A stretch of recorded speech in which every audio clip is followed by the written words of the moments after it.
اسلام جہاں عورتوں کو پردے کا حکم دیتا ہے وہیں پہ مرد کو بھی اپنی آنکھیں نیچے رکھنے کا حکم دیتا ہے. قبروں میں لیٹی ہوئی کو بھی برقعے کی ضرورت ہے؟ قبر میں لیٹی ہوئی کو برقعے کی ضرورت نہیں ہے. السلام علیکم، welcome to my YouTube channel over to athletes.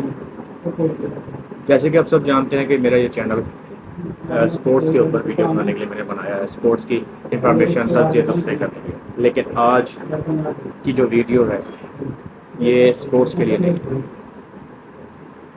آج کا ویڈیو بنانے کا مقصد ہے کہ میری نظر سے ایک ایسی نیوز گزری ہے، ایک ایسی خبر گزری ہے جس نے مجھے شرمندہ کر دیا ہے. اور آپ سنیں گے تو آپ بھی شرمندہ ہو جائیں گے، کیونکہ اکثر پاکستانی کو تو پتہ بھی نہیں ہوگا بیسیکلی ہوا کیا ہے. کلکتہ انڈیا میں ایک ڈاکٹر جو ڈیوٹی پر تھی نائٹ شفٹ پر، اس کا ریپ ہوا ہے، گینگ ریپ ہوا ہے بروٹلی، پھر اس کا مرڈر کر دیا گیا. بحیثیت مرد، بحیثیت معاشرہ میں شرمندہ ہوں، اور مجھے امید ہے کہ جب آپ سنیں گے کہ اس کے ساتھ ہوا کیا ہے تو آپ بھی شرمندہ ہوں گے. ایک لڑکی، ہمارا جو انڈیا اور پاکستان کا معاشرہ ہے وہاں پر جو سوسائٹیاں ہیں اس میں لیڈیز کو تعلیم حاصل کرنے کی اس طرح اجازت نہیں ہے، اس طرح سے آزادی نہیں ہے. انڈیا میں پھر بھی کچھ حد تک ہے، پاکستان میں تو ویسے بھی اس حد تک نہیں ہے. وہ ایک محنت کرتی ہے، اپنے ماں باپ کی اجازت سے اسٹڈی کرتی ہے. انڈیا میں نیٹس کے نام سے ایک ٹیسٹ ہوتا ہے بہت سارا، بہت ہی مشکل، جیسے پاکستان میں PPSC کا ٹیسٹ ہوتا ہے. وہ ٹیسٹ دیتی ہے اور پاس کرتی ہے. اس کے بعد 5 سال کے لیے MBBS کرتی ہے. MBBS کرنے کے بعد پھر ایک ٹیسٹ کرتی ہے. اس ٹیسٹ کو کلیئر کرنے کے بعد وہ انڈیا میں کلکتہ کے ایک ہاسپٹل ہے اس میں ایڈمیشن یعنی کہ ڈیوٹی سر انجام دینا شروع کرتی ہے. اس کی نائٹ شفٹ لگتی ہے. اس کا قتل اس وقت ہوتا ہے جب وہ دوسرے مریضوں کی، پیشنٹ کی جان بچانے کے لیے جا رہی ہے. رات کے 2-3 بجے کے قریب وہ ریسٹ کرنے کے لیے جاتی ہے. جیسے اکثر ہاسپٹل میں آپ نے دیکھا ہوگا ڈاکٹر یا لیڈی ڈاکٹر جو ہوگی یا میل ڈاکٹر ہوگے، جب وہ تھک ہار کے بیٹھتے ہیں تو کہیں پر جا کے تھوڑی دیر کے لیے آرام کرتے ہیں. وہ ریسٹ کرنے کے لیے جاتی ہے اور پھر صبح اس کی لاش ملتی ہے. یہ لاش سمپل لاش نہیں ملی. اس میں سب سے بڑی بات یہ ہے کہ اس کے جسم پر جتنے زخموں کے نشانات ہیں، آپ سنیں گے تو آپ کا دل کانپ جائے گا. اس کی گردن کی ہڈی ٹوٹی ہوئی ہے. جس طرح میں نے اینک پہنی ہوئی ہے اس طرح شاید وہ اینک پہنتی تو ان کی شیشوں پہ مارا گیا ہے. کس چیز سے مارا گیا پتہ نہیں، لیکن اس شیشے کی کرچیاں اس کی آنکھوں میں دھس گئیں اور اس کی آنکھیں ضائع ہو گئی. اس سے خون بہنا شروع ہو گیا، اس کے منہ سے خون ہے. اس کی گردن کی یہ ہڈی ٹوٹی ہوئی ملی، اس کے ہاتھ کی انگلی ٹوٹی ہوئی ملی. اس کے پیٹ پر زخموں کے نشانات ملے. 14 جگہ پر ایسے نشانات تھے جیسے کسی نے اس کو کاٹا ہو اور پوری طرح تشدد کیا ہو. لیکن یہ بھی کوئی، یہ ان کی نظر میں شاید چھوٹا تکلیف دہ عمل تھا، اس لیے انہوں نے اس سے بڑا کام کیا. اس کی دونوں لیگز مطلب ٹانگیں، ایک رائٹ سائڈ پر اور ایک لیفٹ سائڈ پر اس طرح چیر دی گئی.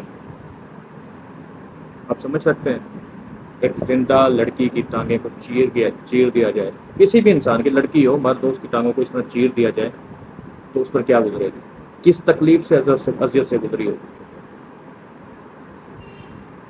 پھر صبح اس کی لاش ملتی ہے، اور جیسے کہ آپ کو پتہ ہے پاکستان اور انڈین پولیس میں کوئی خاص ڈفرینس تو ہے نہیں. دونوں میں صرف یونیفارم کا ڈفرینس ہے، اس کے علاوہ کوئی ڈفرینس نہیں ہے. وہ اس کو خودکشی کا نام دیتے ہیں. لیکن کیونکہ وہ ڈاکٹر تھی اس لیے ہاسپٹل میں ڈیتھ ہوئی ہے، اس لیے اس کا جب پوسٹ مارٹم ہوا باقی چیزیں ہوئی. اس کی بروٹلائٹی بتا رہی تھی، اس کی لاش کی جو جس طرح وہ لاش پڑی ہوئی تھی وہ بتا رہی تھی کہ اس کے ساتھ کیا ہوا ہے. اس کے اندر سے اتنا سیمن ملا ہے، اس کے یوٹرس کے اندر سے اتنا سیمن ملا ہے کہ کم سے کم بھی ڈاکٹر کی نظر میں یہ کوئی 10 سے 15 بندوں کا کام ہے. یہاں پہ کویشچن یہ ہے کہ جب وہ ریپ ہو رہا تھا، جب یہ سب کچھ ہو رہا تھا، وہ خاموش تو نہیں ہوگی، وہ چیخی ہوگی، چلائی ہوگی. تو ہسپتال کا عملہ کہاں تھا؟ سیکیورٹی کی طرف تھی. کیسے ہو گیا ایسا؟ لیکن پولیس نے پھر وہی کام کیا، ایک بندے کو پکڑا، جیسوائے روئے کے نام سے اس کا نام ہے، اس کو پکڑا، اس کو پکڑ کر اس پر قتل کا الزام ڈالا اور جیل میں ڈال دیا۔ اس نے بھی قبول کر لیا جی ہاں میں نے کیا ہے، اور اس طرح وہ کیس کلوز ہو سکتا تھا، لیکن کیونکہ کیس ڈاکٹرز کا ہے، ڈاکٹرز اس کے خلاف احتجاج کر رہے ہیں، کینڈل لائٹ مارچ کر رہے ہیں، ٹھیک ہے۔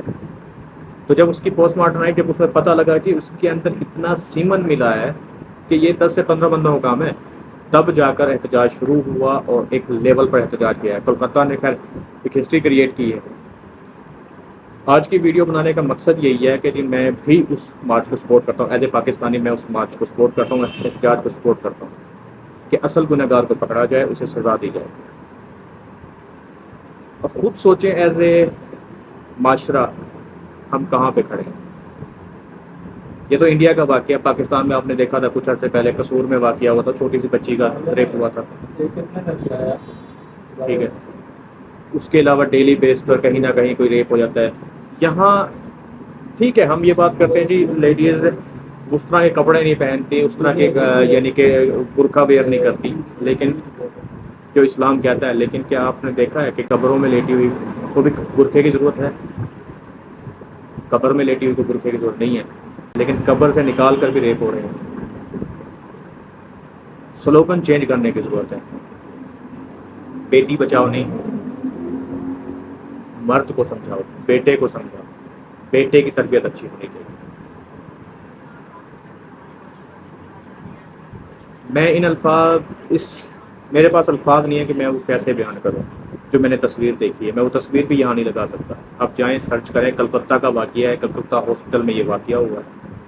میں ہاسپٹل کا نیم بھی نہیں لے رہا کیونکہ ابھی وہ کیونکہ ڈیورنٹ انویسٹیگیشن چل رہی ہے، سپریم کورٹ میں، انڈین سپریم کورٹ نے اس کے اوپر سو موٹو لے لیا ہے کیونکہ وہاں پر مسلسل احتجاج ہو رہا ہے۔ ڈاکٹر نے پینس ڈاؤن یا سروس ڈیوٹی مکمل بند کی ہوئی ہے، وہ کوئی بھی ڈیوٹی پر نہیں جا رہی، اس لیے میں اس کے ہاسپٹل کا نیم اور اس لڑکی کی تصویر یہاں پر نہیں لگا رہا، اور لگانی بھی نہیں چاہیے۔ وکٹم کو جو تکلیف ہوئی اس سے زیادہ اس کے پیرنٹس کو تکلیف ہوتی ہے جب اس کی بچی کی تصویر پورے جہان میں گھومتی ہے، جب ہماری گندی نظریں ان کے ماں باپ کو دیکھ کر یہ کہتی ہیں اچھا اس کی بیٹی کے ساتھ دیکھو۔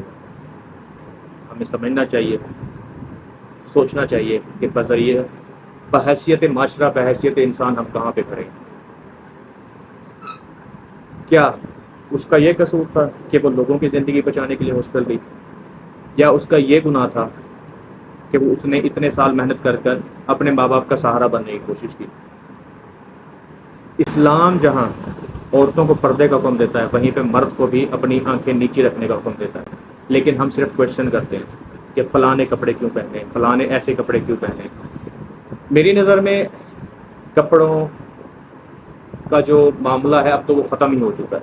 جیسے میں نے بتایا کہ قبروں سے نکال کے زیادتی کر رہے ہیں، چھوٹی بچیوں کو ریپ کر رہے ہیں، لڑکوں کا ریپ ہو رہا ہے، مدرسوں میں ریپ ہو رہا ہے جہاں پر خدا کا دین سکھایا جاتا ہے۔